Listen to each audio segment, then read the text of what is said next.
నంద్యాల జిల్లాలో ఏపీ ముఖ్యమంత్రి చంద్రబాబు మాట్లాడుతున్నారు. ఇప్పుడు ఆ లైవ్ చూద్దాం. కాలువలన్నీ వెడల్పు చేయడానికి టెండర్లు పిలిచాను. కొత్త పార్టీ వచ్చింది, టెండర్లు క్యాన్సిల్ చేశారు, చేసి గొప్పలు చెప్పారు. 2000 కాదు, 3800 కాదు, నేను 10,000 క్యూసెక్లు తీసుకెళ్తానని చెప్పి మాట్లాడి తమ్ముళ్ళు 10 పైసలు ఖర్చు పెట్టిన వాళ్ళని ఏమనాలని నేను అడుగుతున్నా. వీళ్ళు ఫేక్ పార్టీ అవునా కాదా మీరే ఆలోచించమని అడుగుతున్నా. హంద్రీ నీవా పైన 1 రూపాయి పెట్టారా తమ్ముళ్ళు అని మిమ్మల్ని అడుగుతున్నా. కడాన మీరు ఒక్కసారి చూస్తే కుప్పంలో ఒక పెద్ద డ్రామా వేశారు.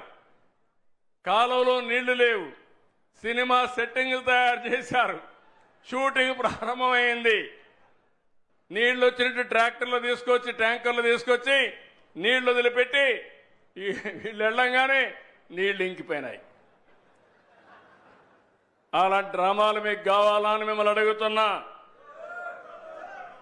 ఇంకా మనలో మార్పు రాలేదా నేను అడుగుతున్నా. అందుకే తమ్ముళ్ళు నేను ఒకటే చెప్తున్నా మీ అందరికీ. ఈరోజు నేను ఒకటే ఆలోచించాను.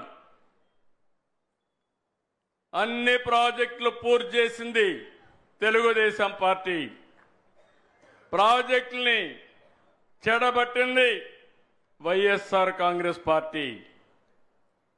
ఈరోజు మీరు చూస్తే ఇక్కడంతా కూడా రిజర్వాయర్లో మనం చూసిన హంద్రీ నీవా కానీ, దీని మీద వచ్చిన ప్రాజెక్టులు కానీ, పోతిరెడ్డి పాడు కానీ, ముచ్చుమర్రి కానీ, ఇక్కడ గండికోట కానీ, అన్ని ప్రాజెక్టులు తెలుగుదేశంలోనే మనం ఎన్ని ముందుకు తీసుకుపోయాం. ఈరోజు మీరందరూ కూడా ఒకసారి చూస్తే నాకు ఒక జీవిత ఆశయం, నదుల అనుసంధానం జరగాలి. ఈరోజు ఒక విషయం మీరు చూడండి, రాయలసీమలో కానీ రాష్ట్రంలో కానీ ఈ సంవత్సరం సకాలంలో వర్షాలు పడలేదు. దీనివల్ల మనకు కొన్ని ఇబ్బందులు వచ్చాయి. కానీ మహారాష్ట్రలో, కర్ణాటకలో వర్షాలు పడ్డాయి. దానివల్ల నీళ్లు శ్రీశైలానికి ఆగస్టులో రావాల్సిన నీళ్లు జూలైలోనే వచ్చాయి. శ్రీశైలం నీళ్లింది, కాలువలకు నీళ్లు వదిలిపెట్టాం, నాగార్జునసాగర్కి వెళ్లే పరిస్థితి వచ్చింది. అది ఈ ప్రభుత్వం యొక్క దూరదృష్టి అని చెప్పి మరొకసారి మీ అందరికీ తెలియజేస్తున్నా. ఇంకో పక్క మీరందరూ ఆలోచిస్తే ఈరోజు పోలవరం ప్రాజెక్టు ఉంది, రాష్ట్రానికి జీవనాడి. పోలవరం ప్రాజెక్టు పూర్తి చేసి నదుల అనుసంధానం చేసుకోగలిగితే ఈ రాష్ట్రంలో కరువు అనే మాట రాదు. అందుకే ఈ ప్రభుత్వం ఆలోచిస్తున్నాం. దాంట్లో మొట్టమొదటి విడతగా మీరు చూస్తే పట్టిసీమ లిఫ్ట్ ఇరిగేషన్ పెట్టి నాగార్జునసాగర్ ద్వారా వాడే నీళ్లన్నీ కూడా శ్రీశైలంను పొదుపు చేసుకుని కృష్ణా డెల్టాకి నాగార్జున పట్టిసీమ నీళ్లు ఇచ్చాం. ఆ 120 టీఎంసీ నీళ్లు రాయలసీమకి ఇచ్చాం. అదే నాకు ఆనందం. అది చూసినప్పుడు అనిపించింది, పోయిన సంవత్సరం మీరు చూశారు, రాయలసీమలో ఉండే అన్ని జలాశయాలు కళకళలాడుతున్నాయి. ఈసారి వర్షాకాలం కంటే ముందుగా 50% జలాశయాల్లో నీళ్లుండే పరిస్థితి వచ్చింది. దీన్ని చూసినప్పుడు ఆనందం ఏంటంటే ఈ రాయలసీమ ఇంకా రాబోయే రోజుల్లో రాళ్లసీమ కాదు, రతనాల సీమగా చేస్తాననే ధైర్యం ఈ ప్రభుత్వానికి వచ్చింది. ఇక్కడ మీరు ఒకసారి చూస్తే నేను ఎప్పుడూ చూపించేవాడిని, మా వాళ్ళు సరిగా అక్కడెక్కడో పెట్టారు, ఇక్కడ పెట్టమంటే ఎవరికి ఎక్స్ప్లెయిన్ చేయడానికి నాకు తెలియదు. మొత్తం ఒక మ్యాప్ పెట్టమన్నాను కానీ ఆ పక్కన పెట్టి ఆయన చూసుకుంటున్నాడు. ఇక్కడ ఏంటంటే నేను మీరు గుర్తుపెట్టుకోవాల్సింది, శ్రీశైలం దగ్గర నుంచి ఒక కాలువ ఎస్ఆర్బీసీ వస్తుంది, ఇంకో కాలువ ముచ్చుమర్రి వస్తుంది, ఇంకో కాలువ ఇక్కడే మల్యాల హంద్రీ నీవా వస్తుంది.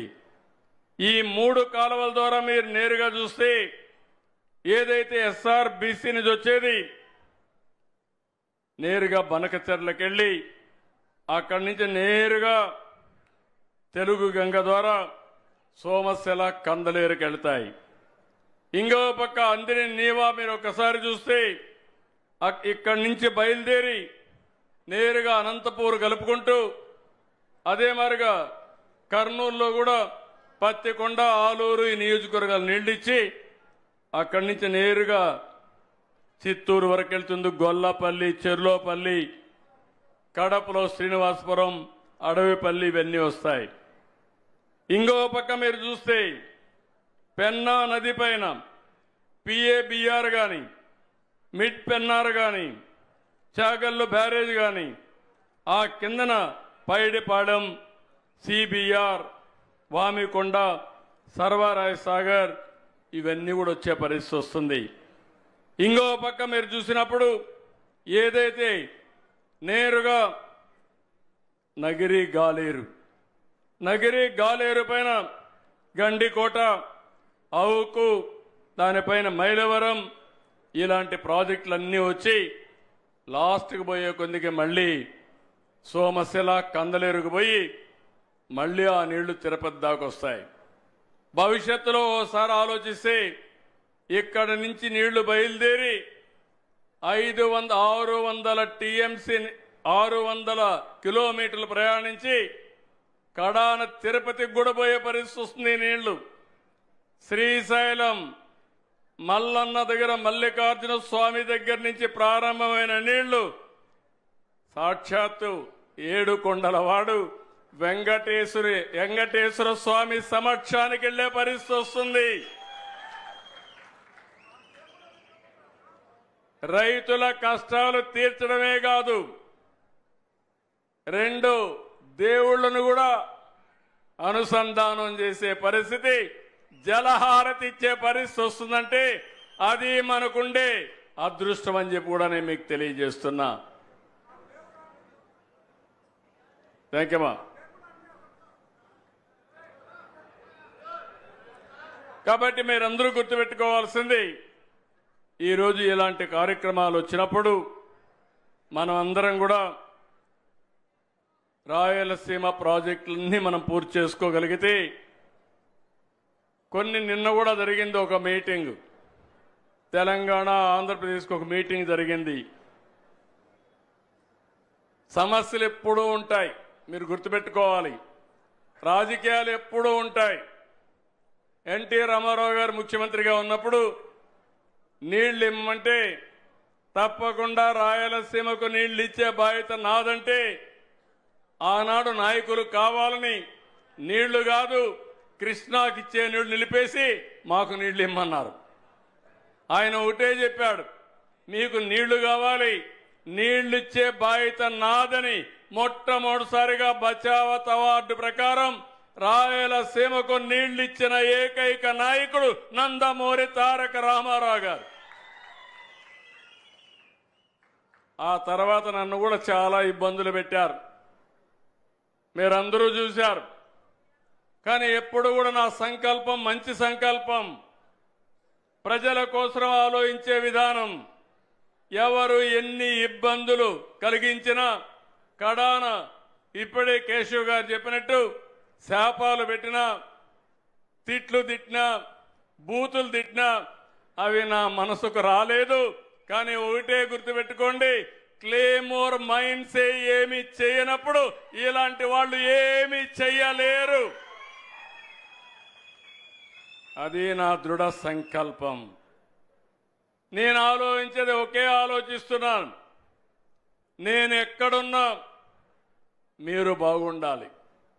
ఇటీవల ఎన్నికల్లో మీరు చూపించారు, మనస్ఫూర్తిగా అభినందిస్తున్నాను. తెలుగుదేశం పార్టీ పుట్టినప్పటి నుంచి 93%